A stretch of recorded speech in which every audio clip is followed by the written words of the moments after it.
Dungeon Master's Block, the place where we come to talk about the Dungeon Master, the most important person in the game, the only person capable of playing God, killing characters, and lowering the egos of all other people at the table. I'm one of your hosts, Dungeon Master Mitch. And I'm DM Neal, aka Goat Maniac, ready for sacrifice. Goat Maniac, love it. Hey, we have a fantastic episode. Thanks for joining us on, yes, with the weird voices. You know that it's the Halloween special episode. And today we have the guest Frank J. Kim from the Heroes and Halfwits podcast to join us. And we're going to talk about lycanthropy. I was going to say the curse, Neal, of lycanthropy, but that's a whole discussion that we get into in the show. Is it a curse? Is it just a virus, a sickness? We'll get into that discussion. But before we do, this week, if you are a Patreon Dragon, make sure to head over, because if you're a Gold Patreon Dragon or up, you will get access to the homebrew material of a list of potions and ingredients needed to cure lycanthropy that I created. So head on over to that, get a new Storytime episode, and we're going to start getting into the meat. But before we do, Neal, you know what time it is. It's time for some 5-star reviews, and I am 100% I am 100% taking this one because this 5-star review was brought to us by Super Buns. Super Buns. Oh, and they entitled it Fantastically Amazing, 5 stars. These guys are a treat to listen to. Just one of their top 10 list episodes will give you enough brain crack to keep you daydreaming about campaigns for an Yeah, I got real close to getting through brain crack without brain cracking. To keep you daydreaming about campaigns for an eternity. I'm on campaign number 2 with my group. All thanks to the DMB. Well, thank you, Super Buns. And you just go and you just keep being the Super Bun DM that you are. In one campaign or a second campaign or a third campaign, Super Bun it up. Well, with that, Neal, it's time to head over to the meat. I'm starving. We ain't had nothing but maggoty bread for 3 stinking days. Why can't we have some meats? Carving that! Just a mouthful! Looks like meat's back on the menu, boys! So for today on the meat, we are joined by Frank J. Kim, DM for Rooster Teeth's podcast, Heroes and Halfwits. First of all, Frank, welcome to the Dungeon Master's Block. Thank you. It's an honor to be here. It's an honor to have you. Yeah, we are very excited to have you, and I know our listeners are as well. So we'll kick off the interview section with maybe you telling us about your long walks on the beach, but can you tell us anything that you about yourself that you think our listeners would like to know?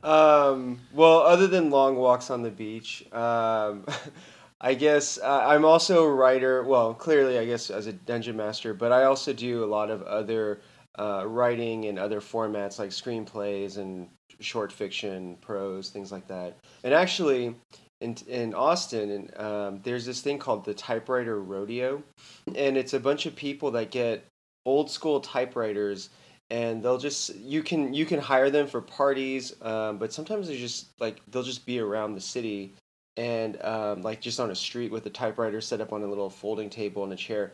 They write instant poetry, and then you pay them, like, I forget how much it is, but they'll like type it out for you and then hand it to you, or type it out for your loved one and you can send it as a gift. So anyway, all that's to say, like, it's got me started thinking about poetry as well, and I was thinking, like, I should really explore that genre. So I've started writing some poetry, which I haven't done in years now. Have you had any crossover yet, bringing in poetry into dungeon mastering? Have you, like, brought poems into your games? Not lately, but I think it's been, God, almost like 20 years now, at least, about 18 years. When I first moved to Austin, I started running a D&D campaign for a group of friends. And I remember, I mean, my notes may still be around somewhere, but I remember like actually incorporating little verses here and there as part of like old texts that they would find that would have some clue to the next part of the dungeon. So yeah, it's been a while, but I used to do that. Awesome. Well, I guess the other thing is I do martial arts, and I've been doing a lot more like just heavy bag work, which I had like done, when I first started martial arts years and years and years ago, I did that, and then I stopped for a while. And anyone who's done like combat sports can tell you it's different when you're just practicing on your own versus when you have like either a sparring partner or an actual like heavy bag. So I have like a 70-pound bag in my front porch now. One thing I realized is, this is gonna sound terrible, but I love like just beating up a bag. I mean, there's something really satisfying. It's awesome. Yeah, I mean, like, especially if I'm stressed out or had a bad day, like driving through the terrible traffic situation that we experience here in Austin. Yeah, just wailing on a bag is so much fun. Like, it's like the only kind of sanctioned violence that's in our society, I guess. And but I think we need it, because honestly sometimes people do need to like let off some steam, and if there's a healthy way to do that, I'm all for it. You've talked a little bit about Heroes and Halfwits already, but for any of our listeners out there who aren't familiar with this podcast, can you talk to us about it? Tell us a little bit about it. Sure. It's basically a group of us that play Dungeons and Dragons, and we do it all wrong. And, and then, No, it's not possible. I mean, what can you expect when the title has the word half-wits in it, right? So, but yeah, so it was a brainchild of Jeff Ramsey, who is one of the founding members of Rooster Teeth. He knew that he wanted to do a Dungeons and Dragons web series for a while through Achievement Hunter, and then he asked me back in I think it was early 2016 if I would be the dungeon master for it, and of course I said yes. And one of the reasons he approached me about it is not only are we friends, but I've been the dungeon master for Jeff, Griffin, and Gus for years. And so we'd get together and play like once a week or so, and then we stopped because Rooster Teeth just blew up. This was like we started playing in the early 2000s. Of course, Griffin wasn't part of that at the time. She came in later. So right around the time that we really started to meet like once a week and play and everything, Rooster Teeth blew up. And so then they had far less time to do that. So we over time, we just kind of like stopped playing and went our separate ways for a while. But anyway, I guess Jeff never forgot about that, because then he approached me in 2016, asked me if I'd do it, and I agreed. And we knew right away, like, the show would just be like ridiculous. Like, there are other D&D podcasts out there where they take the role playing very seriously. They're always in character, and then as their characters, they take on this whatever their class is. Like, they still approach it as, well, we're still a professional adventuring party, and therefore, if we're in a dungeon, we're going to do things right. We're going to send out our rogue to, scout for traps, and we're not going to just like see a nice magic sword dangling in the air and run into the room to get it. No, we're going to like do things smart. That's great, and there's some really awesome podcasts that do that out there. But Jeff and I realized very quickly, very early on, that we're like, no, if it's Jeff and Gus especially, and they're playing, it's not going to be like that. We're just going to be idiots. And so that's kind of how it all developed. And then, and I guess the interesting thing about Heroes and Halfwits was that initially, for the people who have seen it, the first 4 seasons are straight up, medieval fantasy in using the 5th edition Dungeons and Dragons rule set. But when Jeff and I initially talked about the idea, we had to pitch it to Bernie and Matt and the higher ups there. So my thought was, well, okay, let's be different than everyone else, not only with the comedic part, but also in terms of the milieu. And so I wrote a whole thing that was like a sci-fi campaign for it. And so I spent 3 months doing that. We pitched it to them, and they're like, "Wait, but isn't this supposed to be Dungeons and Dragons? Like, where are the dragons?" And so they were like, "No, you got to do medieval fantasy." So I ended up scrapping all of that. Well, I didn't scrap it completely, but I had to put that aside and then rewrite, or rather, write a whole new campaign scenario, and that's what became the first 3 seasons. Was the whole Jackalheart adventure. But then by the 5th season, that's when we got some more leeway to kind of experiment and branch out. And so I got to actually take all my notes from the sci-fi campaign and continue developing that after 2 years. 2 years later, and then that became the You fifth pulled it season. off your shelf. You Exactly. blew the dust Yeah. off it. You're like, it's back. It's yes, back. I get Yeah. to use it. Yeah. Well, and then by that point, the other kind of admission here is that I had never played 5th edition D&D until Jeff asked me to do Heroes and Halfwits. And so, by that early 2016, I think 5th edition had already been out for like a year and a half, maybe 2 years.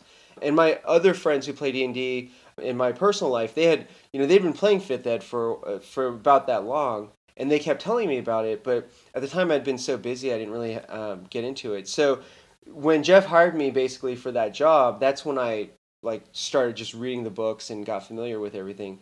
So when 2 years later, when I dusted off the sci-fi campaign, I realized, this still needs a lot of work, because I had gotten so familiar with the 5th ed rules by that point that I realized there are a lot of missing pieces. So then not only did I blow the dust off of that, but then I had to go and just start building everything all over again. But I kept the essential story elements, and then that's what became the 5th season.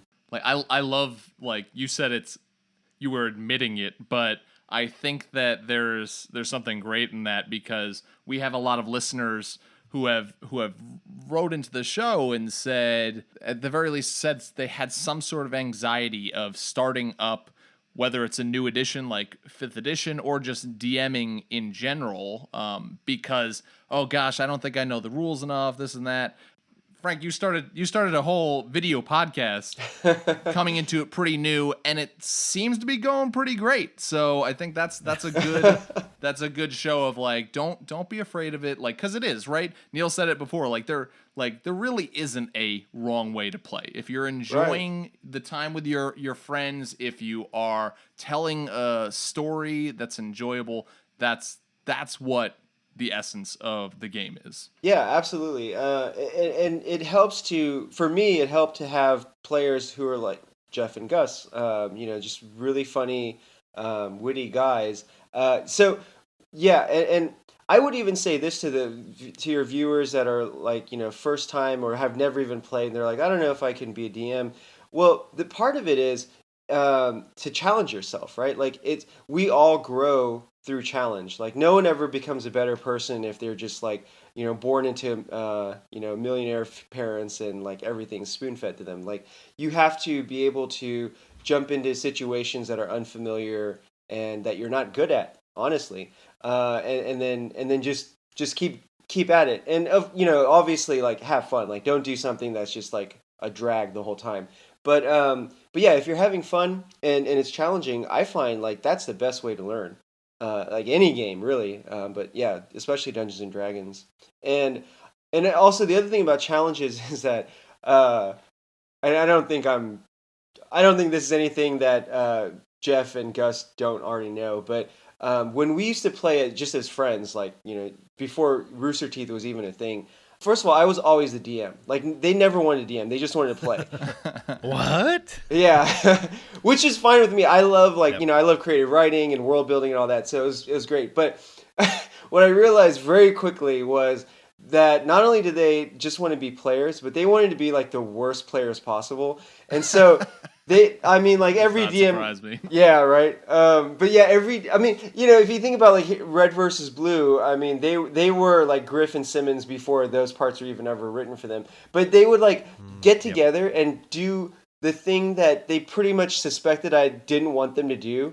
So if I'm trying to coerce them or convince them to go into this scary dungeon and get the treasure, they'd be like, yeah. Hey, what about that town over there? Or Yeah. What if we just turn our horses around and we go to the ocean instead? Okay.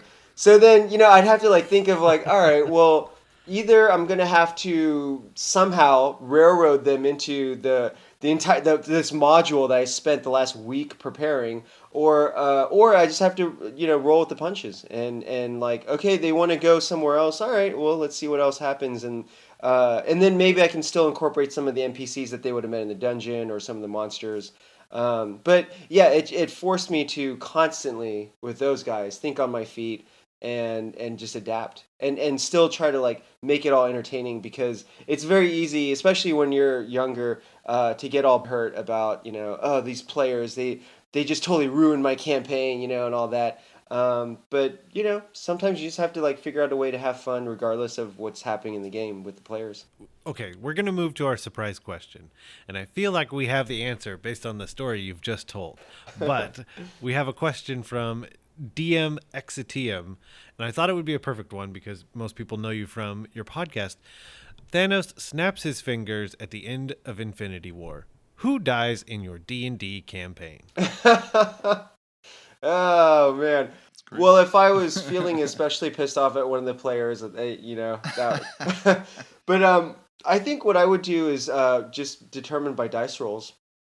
So if it was like Infinity War, like half of all life is supposed to be wiped out, then I would basically just do 50-50 chance. So roll a d20, 11 or actually I guess what I do is make the players all roll a d20, 11 or higher, they're fine. Anything less than that, they're gone. Oh, the ultimate death save.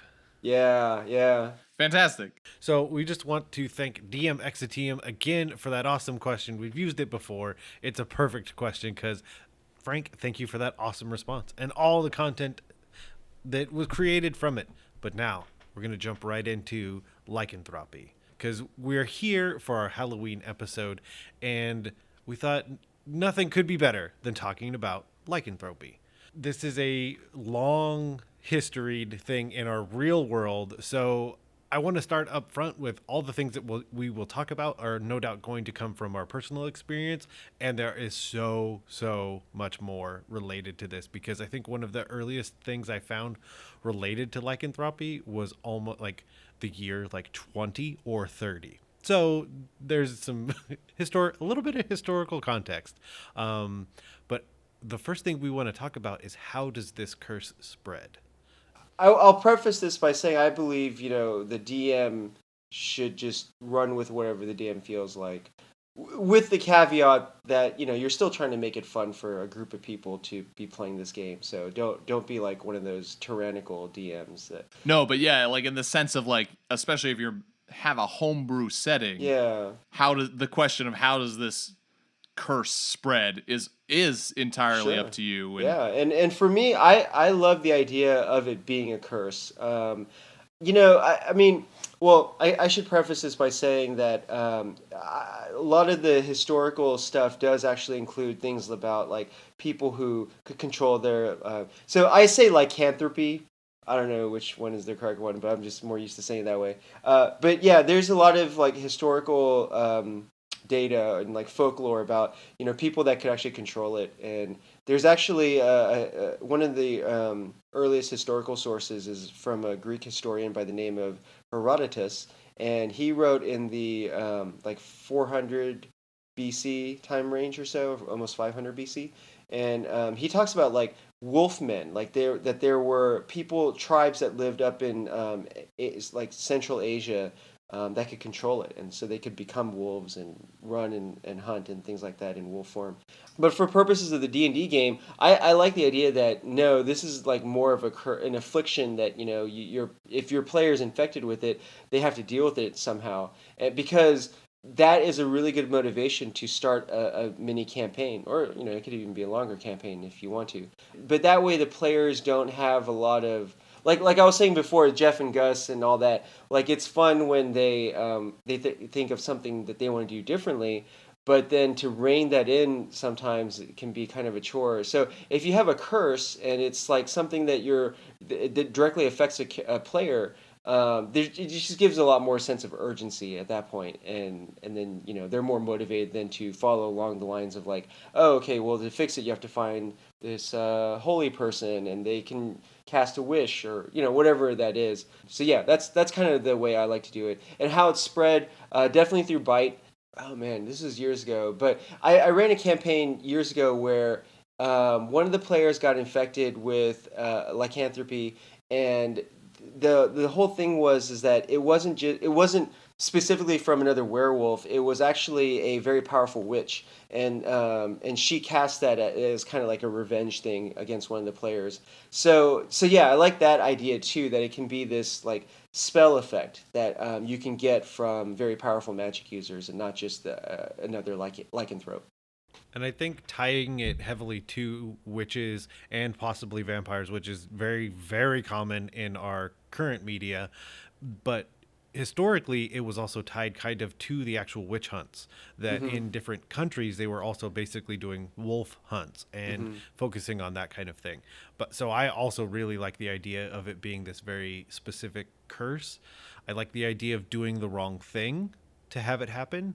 Maybe it's that it could be a bite, it could be a scratch, it could be more sinister, and someone who has werewolf blood has been tainting a water source, and your players are like, what's wrong with this what's wrong with this town, and they drink from this stream, and then there's a chance that now you also have lycanthropy.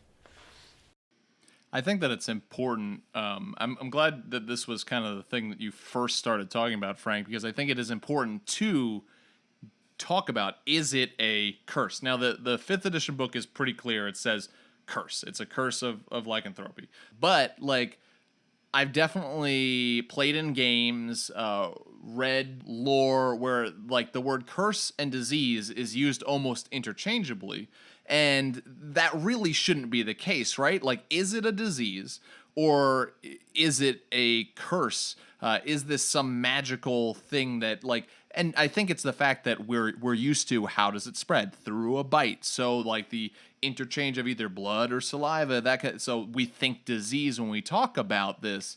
But I think when you get down to talking about, like, DMs out there who want to create it for their homebrew game, is it more of that science side where it is a disease and it's a virus that you can contract, and so it had its origins through a very scientific way of beginning, or is it something like you guys are saying, like, or is it a curse?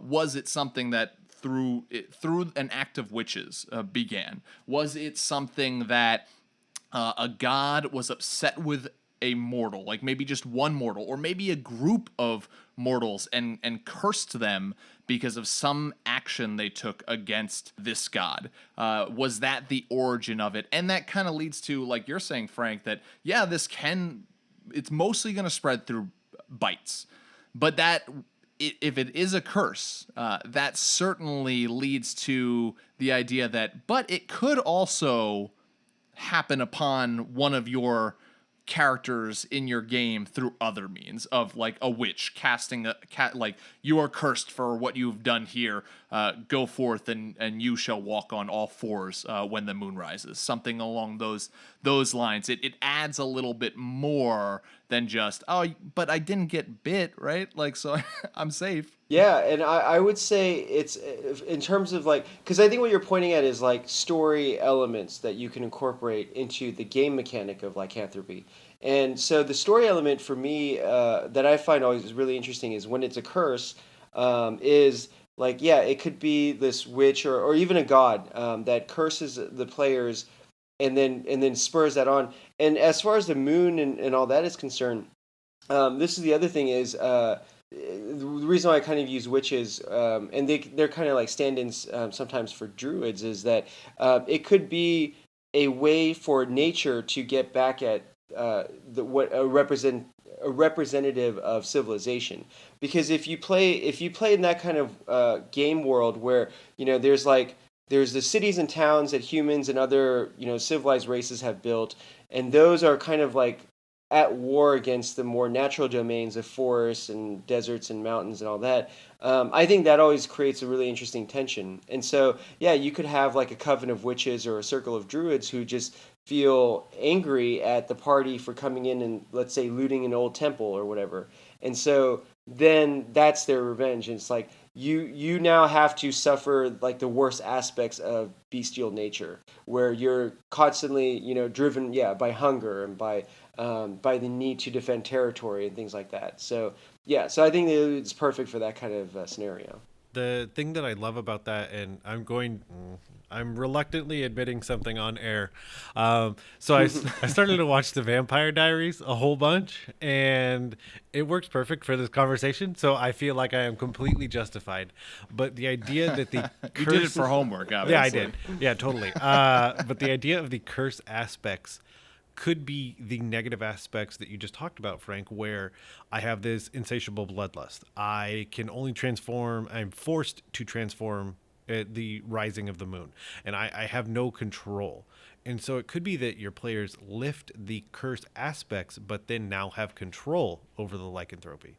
And so then I can choose to shift. I don't need to feed. I don't need to do these things. So, and this is definitely a way that you could give a certain player more power by having it basically Absolutely. be like almost this feat or this subclass, something along those lines, but still having to do all of these very intricate special things to undo the curse of that. Another one would be shamans, druids, witches, anything like that. But now you control this terrible thing that happened to you. Absolutely. I think this is a great point of transition to talk about. I mean, if we're going to talk about this curse, no player who has played in a D&D game has not thought, man, it would be really cool if I got to be a werewolf or a werebear or a wereboar. At every player, I think at every point has that thought of that would be pretty cool to deal with that, whether it's the power or the struggle that's there. So for us as DMs and for the DMs out there, if we want to introduce this to our players, I guess the questions would be how would you introduce this as maybe an avenue for a PC or a whole group of PCs to become whatever the creature is that they're becoming, and then how do you deal with it? And I think one thing that I want to talk about to start with, because we've kind of been working off of this premise already. Frank, you brought up the moon. Neal, you're bringing up this, there's this way that maybe you can get to the point where you have this control. And with most forms of werewolves or anythings, there is this idea of there not being control when this curse comes upon you, whether it's the moon or in your own homebrew, whether it's maybe after you get cut, you turn into the were being, or at the scent of blood, or maybe you're like the Hulk. When you get angry, you turn into a werewolf. But there is this sense of not having control. Do you guys feel that it's important to have there be a flaw connected to the power? Because there certainly is power to being a lycanthrope. But do you think that it's important to have, for, especially in terms of having PCs that are whatevers, do you think the flaw is important as well? Yeah, absolutely. And especially if you go by the kind of traditional tropes for a werewolf, you can have a player who, let's say they have mithril armor, which is very close to silver, right, in D&D.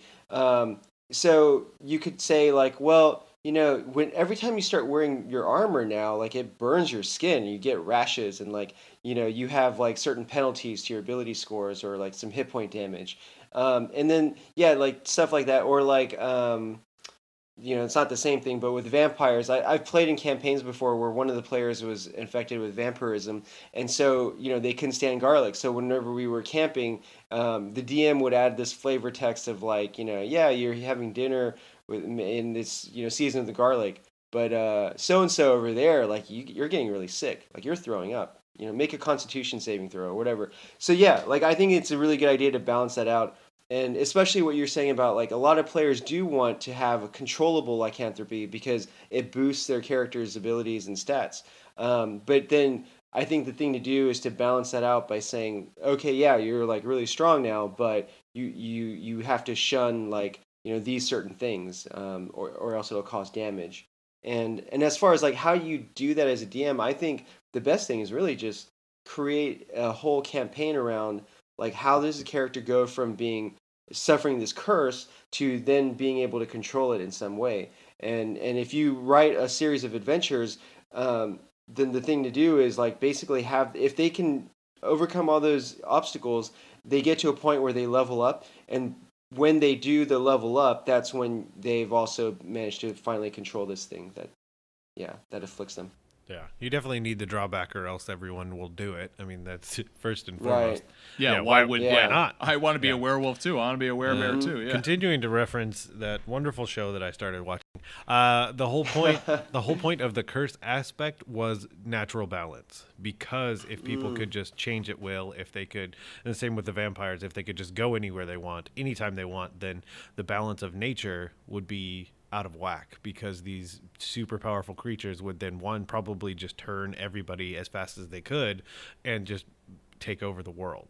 So the curse of being forced to change with the moon and then not be able to be in the sun was put there by witches to balance everything out. So I think that curse or that negative drawback needs to be there, because the other thing in my mind is that it also allows for a lot more story. Because, I can't go. We're looking at werewolves. I keep thinking of vampires too, because I cannot separate the two. But the idea that I wasn't paying attention, and maybe we're in this very high-end social setting, and I pick up the spoon and I freak out because it was silver and I wasn't paying attention, and now it's burned me. And what kind of? And I think that's another good thing, finding the social aspects, not just the combat aspects, to incorporate the fact that someone does have lycanthropy.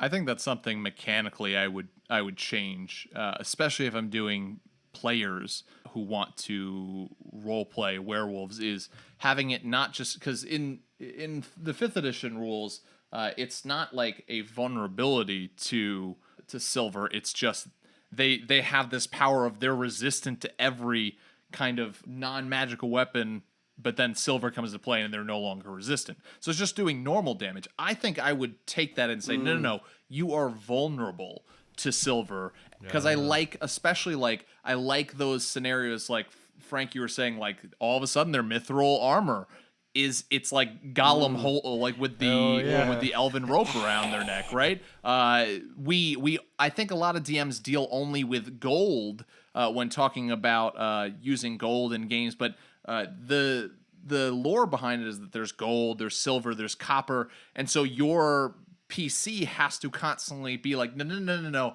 don't give me those silver pieces. I'll take 5 copper instead. I do not want those near me. He's gonna be super, or she's gonna be super weird about being paid in silver in any sort of, or getting change in silver in any sort of fashion, and so that's a time you can bring that and play with that as well.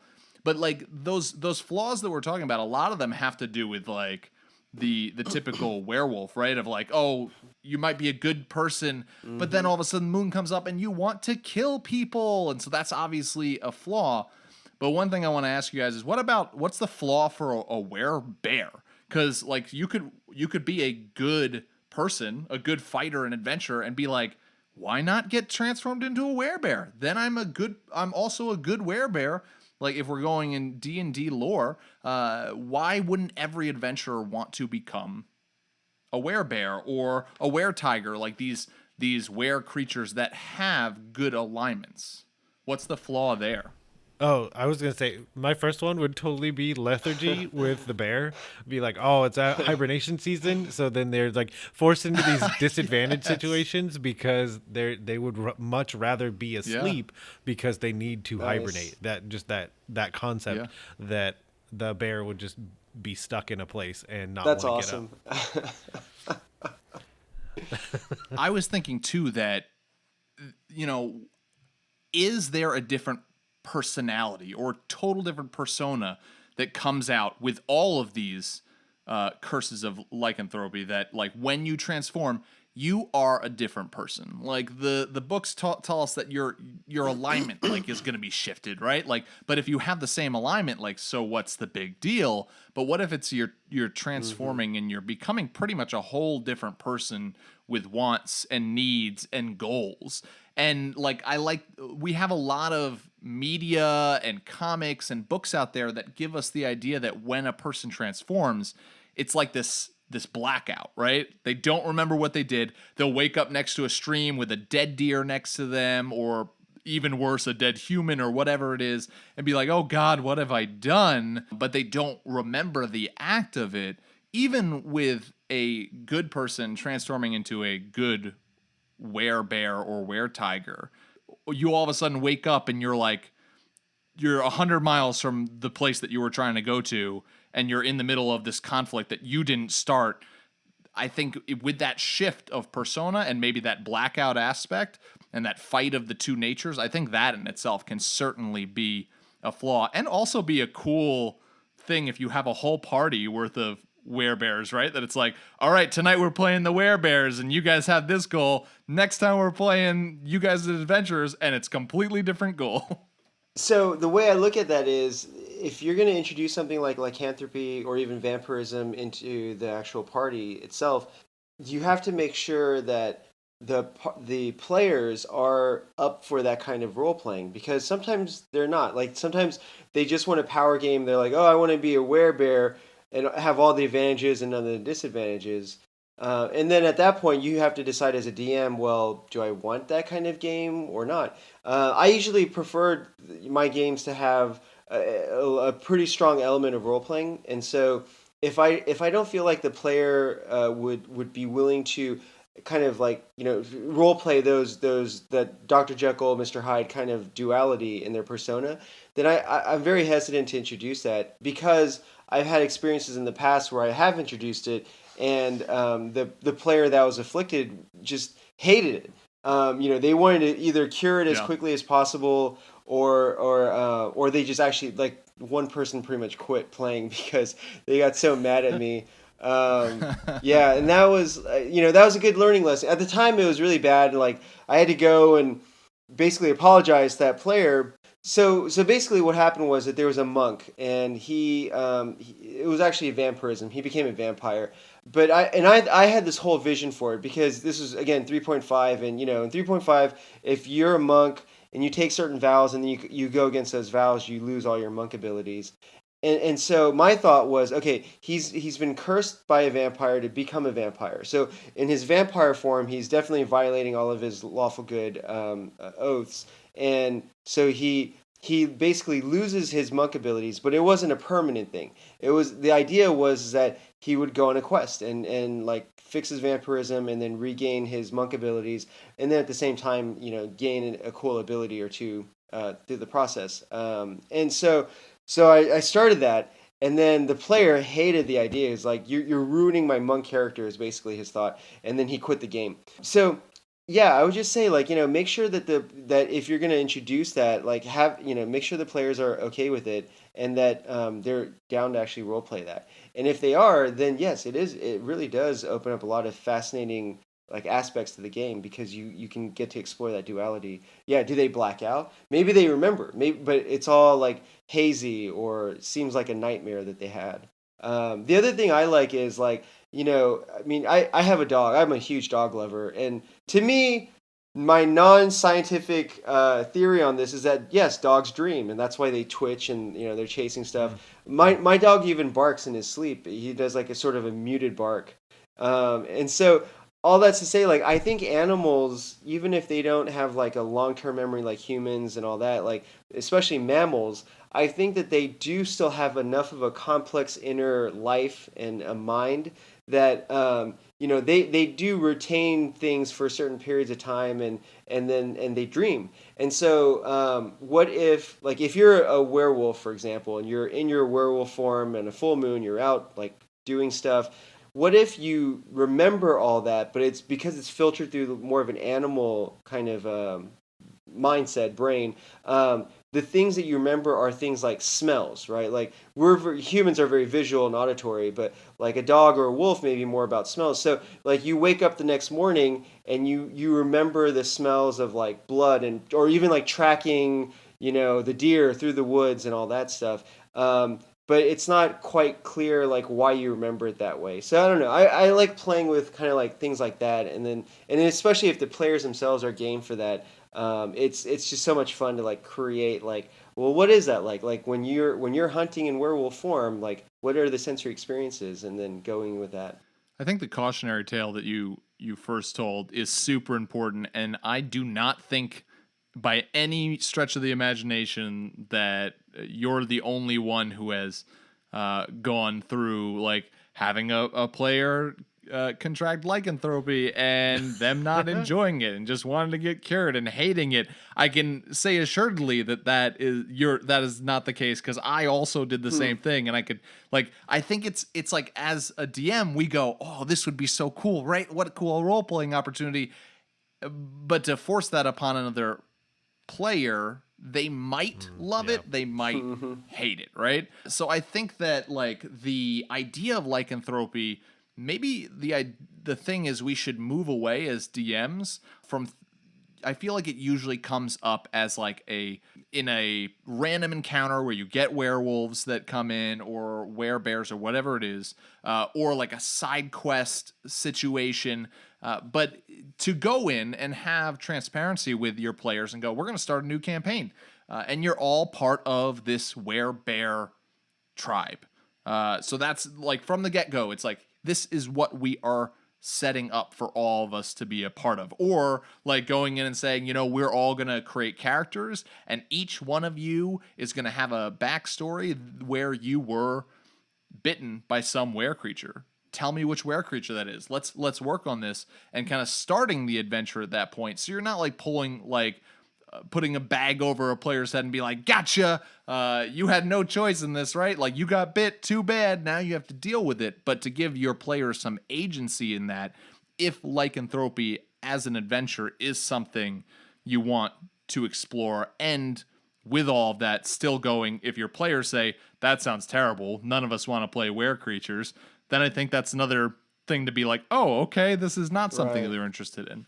But kind of transitioning there, like, for DMs who have a group that want to explore this, whether it's a PC that has been given this curse, or it's the whole group that is lycanthropes, what are like some adventure ideas or even campaign ideas that you would have based off of a PC or a whole group of PCs being were creatures? Well, if it was one PC, then like I said before, I would have the idea of like they want to fix the affliction in some way, and then having to go on a quest to do that. The quest for the curse, yeah, or the cure for the cure, curse, yeah. And especially, I don't know, I just love like the idea of in a medieval campaign setting, especially since in our real life history, Middle Ages were the time, at least in Europe anyway.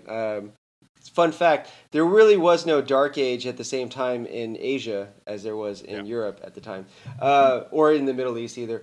Anyway, like, I love that parallel of like the beginnings of the modern era, the beginnings of like industrialization versus, the old school way of doing things where you had like either barbarian tribes or like, more nature-based religions that were trying to that came into conflict with all that. So I love that kind of like story hook of, you've pissed off a bunch of druids and now they're going to curse you, that kind of thing. If it's the whole party though that starts off as lycanthropes and they already know it, they're cool with that idea.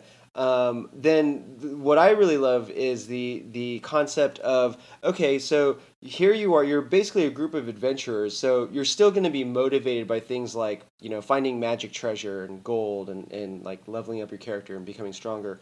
But because you have this like bestial side that comes out on a full moon, and also it doesn't even have to be the full moon, like that's the typical thing for werewolves, but if you're a werebear, for example, it could be more seasonal. So like I love the hibernation thing because maybe maybe like that's like the hibernation period. Like wintertime is when you're human, but then during the summertime is when you're more like a bear, and you go out and you hunt and you do stuff. So it could be seasonal too, but that there's a certain time period when you're this animal form. What I think would be cool is like to actually go out and venture as a pack of those animals, like whether it's wolves or boars or bears, so that you have this whole campaign that is designed around the fact that sometimes even the magic users in the group, like they become animals. You basically have a party of fighters, and then when you're not in the animal form, you revert back to things like, oh, now I can cast spells again. Or if you're rogues, like I can now sneak and do all these other things that require manual dexterity. And so, like, it would be, in that kind of campaign, there's all these like obstacles that they had to overcome in animal form that would be super easy if you have opposable thumbs, but if you have paws, you can't necessarily pick a lock and get out of the locked room. So how do you overcome that challenge? So yeah, like things like that. Like I love. Also, I feel like something that's underutilized in the D&D cosmology are the outer planes of Arcadia and the Beastlands. Those are, I believe, chaotic good and neutral, I think, are the alignments for those planes. And I actually wrote a whole adventure that unfortunately no one wanted to play in my group because they didn't want to be animals. They didn't want to be a party of animals. But I wrote this thing because I think it'd be cool. Like you don't often see just pure like woodland based scenarios. Like usually there's a dungeon or a temple or some form of like civilization. But if you're a petitioner, which I don't know how many of your listeners know that because that's more from second edition, but like that in D&D, I had introduced this concept back in the 80s and 90s about like some people when they die, their souls don't just go to their respective heavens or hells. They can exist in this sort of like pseudo afterlife as what's called a petitioner, and so you can actually stat out a character that's this lost soul basically wandering through the cosmos, trying to find a peace in the afterlife. So I had this whole thing of like, well, you're a petitioner, but you're in animal form, and you're like adventuring through the beastlands, and you have to, in order to find your everlasting, your happily ever after afterlife. You have to accomplish certain tasks in the beastlands as an animal, and then you find rest. So yeah, things like that. So the big one that I had would be, again, going back to the idea that it's something that you're trying to remove the negatives, maybe not the curse as a whole, and it could be the kind of going off what you said, Frank, the idea of these other peoples having other experiences with lycanthropy. One could be that they are a different place with, and this is historical, different places looked at different creatures because honestly, they're not as familiar with wolves because they don't have them. So then they wear tigers, wear leopards, something along those lines. And maybe there's this different area that you can go to where they have a handle on it. And so now part of the quest is we need to create this expedition to go and figure out why are they okay and how do I become okay, or how do I get it removed. So that's my thought. I didn't get to explore this as much as I wanted to in Heroes and Halfwits in the first 3 seasons, but I had written this whole thing about how the way that the city of Jackalheart dealt with lycanthropes is that they basically sent them off to this island. And so it's a really big island and it has jungles and mountains on it. But basically their idea was like, it's like a quarantine. We're just going to send all these diseased people to this island and then let them live there. And so they can even breed and have children who are lycanthropes, but they never leave the island and potentially infect the rest of the population. And so, and that's, if the party had ever gone to that island, not only would they have to like constantly be on the lookout for getting infected themselves, but then they would discover that like the lycanthropes had sort of like organized into their own society because they had to deal with the fact that like every full moon they're all going to transform, and it basically becomes like a battle royale situation.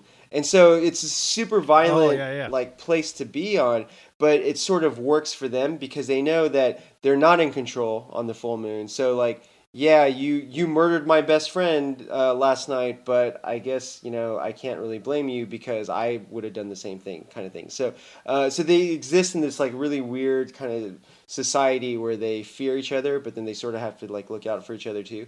But yeah, I don't know. I love like experimenting with things like that, and had we had more seasons to work with that, I think it would have been cool to explore. Yeah, I love both of your ideas based off of like finding some sort of cure. And I think that is probably the best route to go if you have one party member or like not all of them have contracted this. That it's okay, guys, we need to help our friend out. Let's go find a cure. The thought I have off of that is, what if there to date in your world is no cure? Then you have a cool story where it's like your adventurers are the ones who go off and find the cure, the first ones.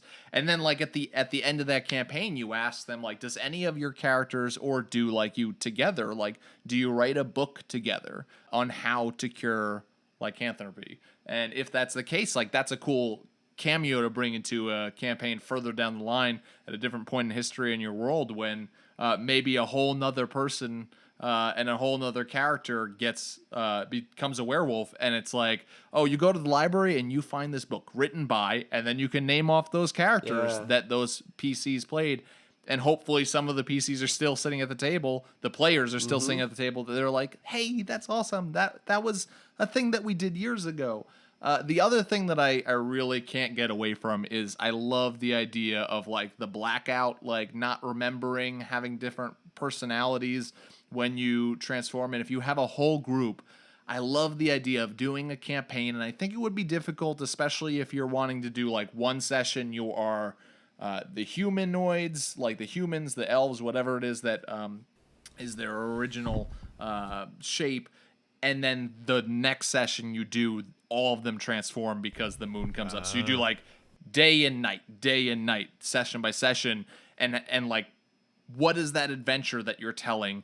Are the two sides, the transformed and the non-transformed sides, are they working together? Is it a like good werebear, or is it like you could also, I think, tell a story where you just focus on maybe the transform side, whether it's werewolves or werebears, and tell that as a story, but then their human selves are just lowly, like regular peasants that don't have powers and have a hit point of 3 or 1. And so it's like you can have little tidbits where it's like, oh, what do you guys do during the day?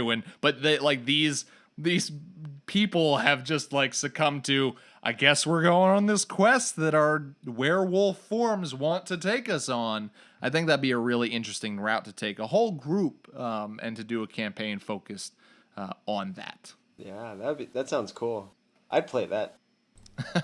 I know, I'm kind of like, there are ideas that we kind of brainstorm and have on this podcast. It's the best and worst thing. That I go, all right, write that away for a future campaign. For myself right now, I'm going, write that away that might be the next campaign. We'll have to see for my home group. Well, I would say if you guys don't already do this, like I have a Word document that I just put all kinds of random ideas into it's like my D&D story idea file. Just put that all down because you never know. Write down ideas. Yeah. So that when you come up to a new campaign, you're not going, oh man, what do I do? That you have numerous ideas and you just pick your favorite, or you let your players pick your favorite, right? You're right, exactly. Yeah, you can be like, here are like the top 3 ideas I have for this next campaign. Like, what do you guys like? And yeah, let them pick. I also have a file for just like random names, and that way, like if I'm in the middle of a game, I'm like, the players want to go talk to some random person, I can just pull up the file and be like, okay, their name is Mitch, like, hey, when they're like, I like this NPC. When they're like, we don't want to go in that dungeon you clearly want us to go into. We'd like a town full of NPCs. Create them, please. Constantly awesome. A great resource. Yep. So the last section we have is the best kind of homework you will have. It's just different types of media or places that people can go to get more inspiration about werewolves. I have a lot. I don't know how I managed to do this, but I kind of have something across every idea of media, if that makes any sense. Go watch Vampire Diaries, whatever. But if you would like to watch a movie instead of a show with 8 seasons that ties into a different show that also ties into another one, I really enjoy Brotherhood of the Wolf. I think that's a really good movie to get some inspiration from. If you would rather read a novel, one Stephen King, who is the shotgun writer of all time, but Cycle of the Werewolf is pretty good. And I will round it out with, if you would prefer to watch an anime, I would suggest Wolf's Rain. It's very good.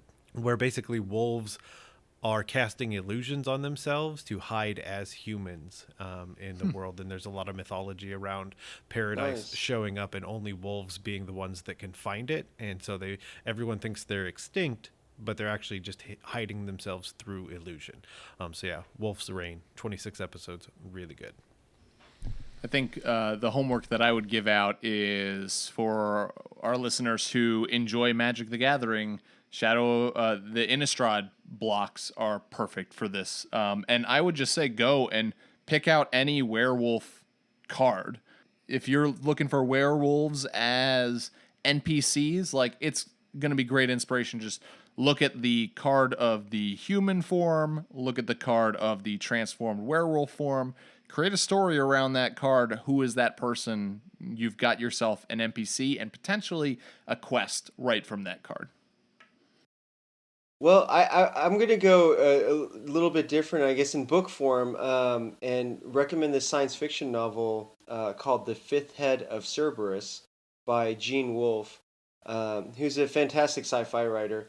And it kind of reminds me of how you described Wolf's Rain, Neil, because the premise is that in the future, humans have colonized this planet, and it had this whole race of Aboriginal people that were shape changers, but they were they're like, Stone Age technology. So the humans with their advanced technology come and basically wipe them all out, and everyone, after about 100 years, everyone thinks that the Aboriginals have all gone extinct.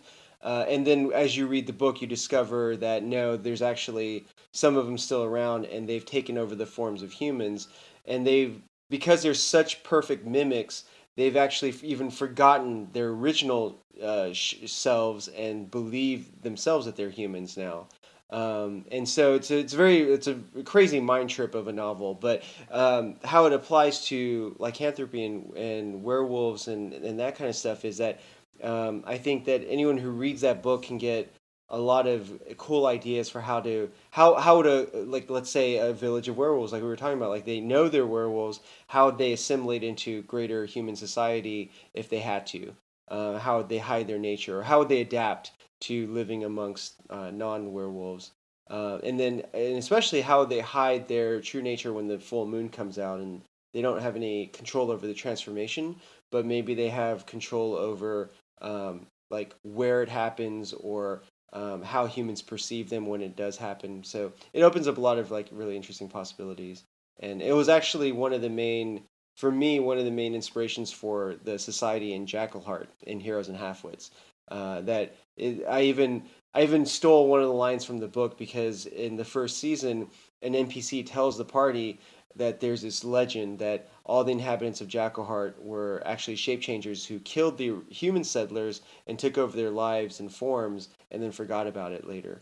And so, yeah. So I love that book for that kind of like influence. As far as movies, yes, so Stephen King wrote, I think it was called Silver Bullet, and they turned into a movie. So that Cycle of the Werewolf gets turned into Silver Bullet. Oh, is that what it? Okay. Yeah. Okay. Yeah, and that movie, like, I never read the book, but the movie I saw as a kid, and it terrified me, but it was also really cool because they showed through the makeup effects and everything him transforming, and I always thought that was amazing. So so that's my go-to movie for werewolves. Fantastic. Well, first of all, thank you, Frank, for coming onto the show and talking about lycanthropy with us and brainstorming for our listeners all of these awesome ideas. I think we've really covered a lot and had a lot of cool ideas that our listeners can now take and put into their homebrew worlds and start some cool campaigns and even some adventures based off of. For any of our listeners out there who want to check out more Frank Kim, where are the best places for them to go to check out all the cool things that you're working on? Well, they can catch all the episodes of Heroes and Halfwits, all 5 seasons on YouTube, or if they're already first members on the Rooster Teeth site, they can go there. And it's under Achievement Hunter. And let's see, other things, Frank Kim. Well, I'm working on some projects right now, but nothing that they would actually be able to see on the internet as of yet. It's all secret at this point. I would just say it's all, it's kind of secret actually. But hopefully it won't be secret for much longer. So maybe in the next year or so, they'll be able to see some new content coming from me. So Hey, if you get super fired up, just wander around Austin. Find Frank. He might have a typewriter and he might type you some poetry. I'm just throwing it out there. That would be awesome. If I actually had a typewriter, I would totally do the typewriter rodeo thing. Yeah. Go follow Frank on Twitter. We'll have his Twitter handle in the show notes. I'm sure that will be a perfect place for that. You'll be tweeting out anything you're working on, right? So that's a great. Yeah, and so one of the things I am working on now, I did tweet out about it recently, and so I'm kind of like crowdsourcing some ideas for a modern day fairy tale that I'm writing that takes place in East Texas. So yeah, if they go on my Twitter, they can see some of those posts and contribute ideas. So again, Frank, thanks for joining us on the Dungeon Masters Block. Yes. We hope to have you again on sometime in the future. Thank you. This is great. Great fun. Appreciate it. We just want to thank Frank again for coming on and spending some time with us and having that awesome discussion about lycanthropy. Also, you have been privileged with my admission that I watch a ton of Vampire Diaries. Don't worry, I also started the originals, the spin-off series. And if you wanted to get a hold of us and let us know how much you love the Vampire Diaries, or if you wanted to talk to us about lycanthropy and how you've added it to your game, you can always email us at dungeonmasterblock@gmail.com. And if you like this episode or any of the others and see fit, head on over to iTunes where you can leave a 5-star review and we'll read it on air. Just like Super Buns. You can follow us on Twitter at DMS_block. That's at DMsBlock. And you can like our Facebook page. If you want updates about the show, both of those places are fantastic places to go for that. We have a Patreon member shout out of the week. And this week's Patreon member shout out goes to Gonks. Thank you so much, Gonks. Gonks is a bronze dragon, and I gotta say, I kind of want to add a bronze dragon named Gonks into my world of Autos and my campaigns now, because what a fantastic name. Perfect. You'd have the true dragon name that would be like 10 times longer, but everyone just calls them Gonks. Yeah, exactly. So thank you so much, Gonks, for your support of the show. It is super appreciated. As always, the Dungeon Masters Block is a proud member of the Block Party Podcast Network. Check out our other shows like Geek Wars, Dungeons and Dragons and Daughters, Detentions and Dragons, and more. Oh, thanks for listening to the Dungeon Masters Block, the place where we come to talk about the Dungeon Master, the most important person in the game, the only person capable of playing God, Killing characters and lowering the egos of all the other people at the table. I'm DM Neal. Good night and good luck. And I'm Dungeon Master Mitch, reminding you to always keep on dungeon mastering.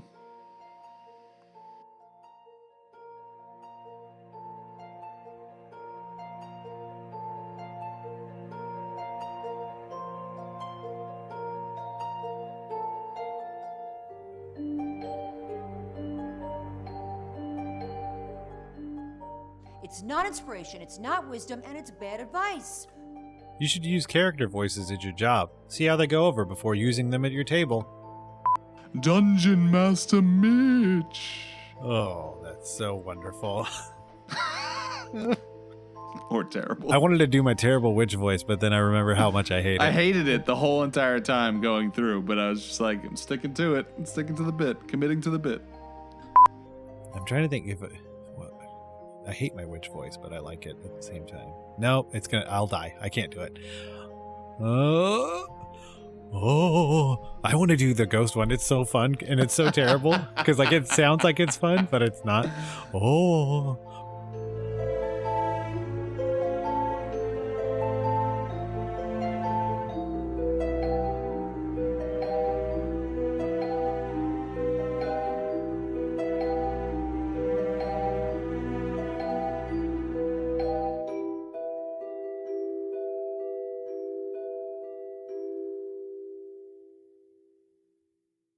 Goodbye.